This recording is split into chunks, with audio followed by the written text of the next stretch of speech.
Hey, Dr. Berg here. In this short video, we're going to talk about this subject called cortisol and how to turn off cortisol. The first thing you need to know is that cortisol is made from the outside of the adrenal gland. This is the adrenal gland. You have two of them on top of the kidney. They look like this. So the outside of this is all gland tissue, and cortisol is made by the outer part of that gland. The inside of the gland is all nerve tissue. It makes neurotransmitters, or hormone-like substances that are hormone-like because they travel communication-wise through the nervous system, where hormones travel through the blood. That's the differentiation. So cortisol is made by the outside, and the inside would be all the adrenaline. Okay, so adrenaline is a stress hormone too, right? Cortisol is a stress hormone. So the thing is, like, a lot of people are stressed out and they seem to not be able to get rid of stress. They can't seem to turn off cortisol. And that's primarily because the adrenal gland only has an on switch.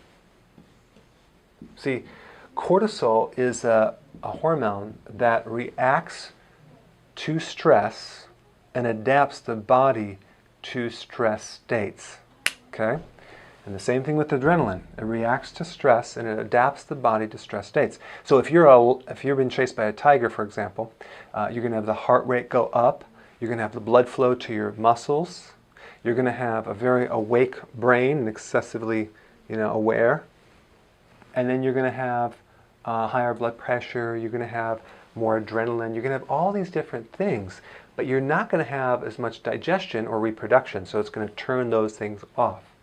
But what happens over time, and a lot of people don't know this, is that when they experience stress over their life, they think when they go through it, then the stress just goes away.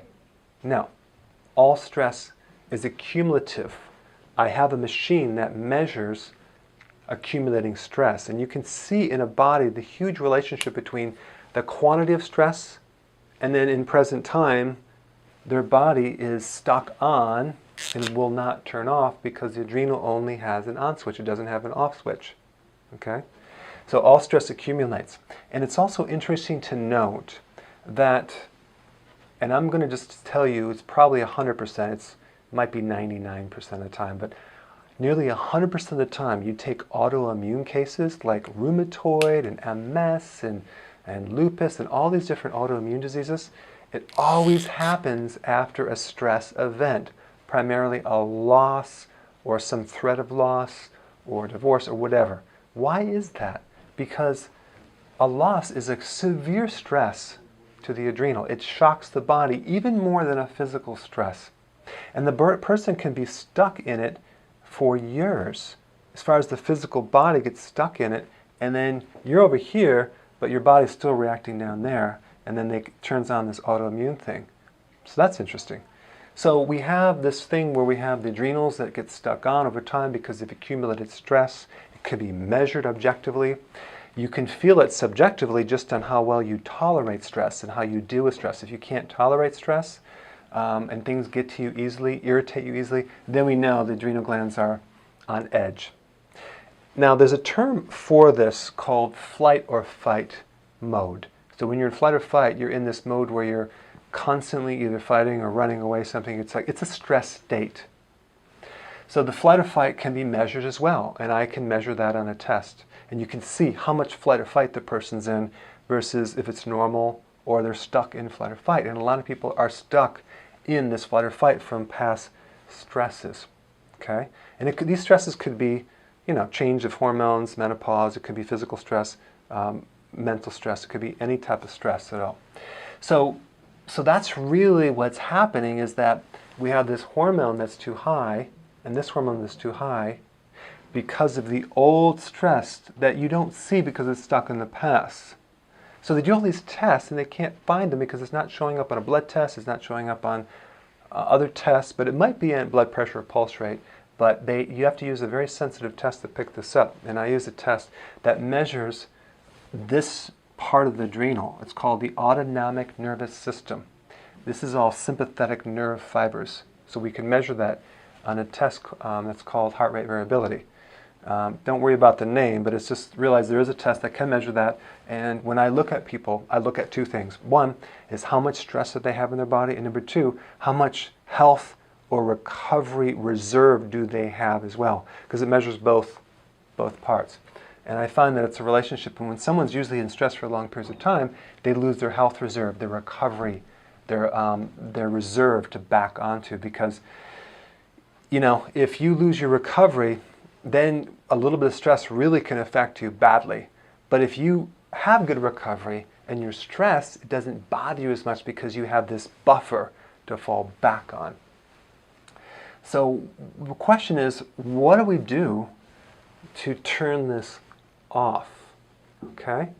And now one of the things that I found, it's very difficult to do this with pills and things like that. What I found you have to do is you have to manually turn the adrenal glands off. Now, what do you mean manually? The adrenals are stuck way into the body.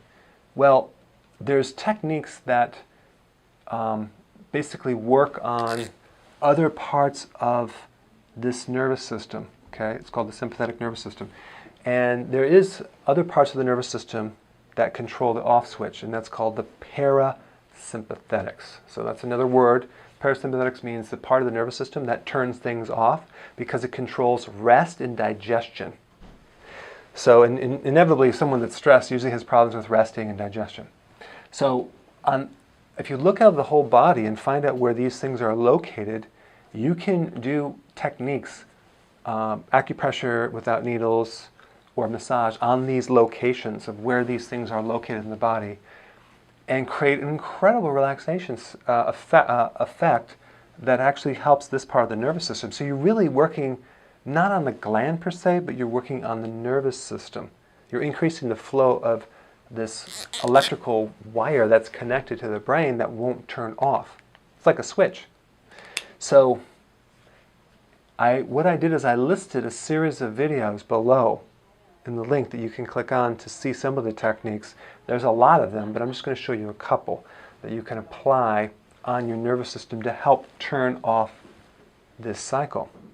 Okay, so I want to just give you a taste of this below, but there's a lot more we're going to talk about in future videos. But I want to just explain some of the basics on what cortisol is and how it affects adrenals and what's really happening for people that are stuck in stress states. So I hope this helped, and I will see you in the next video.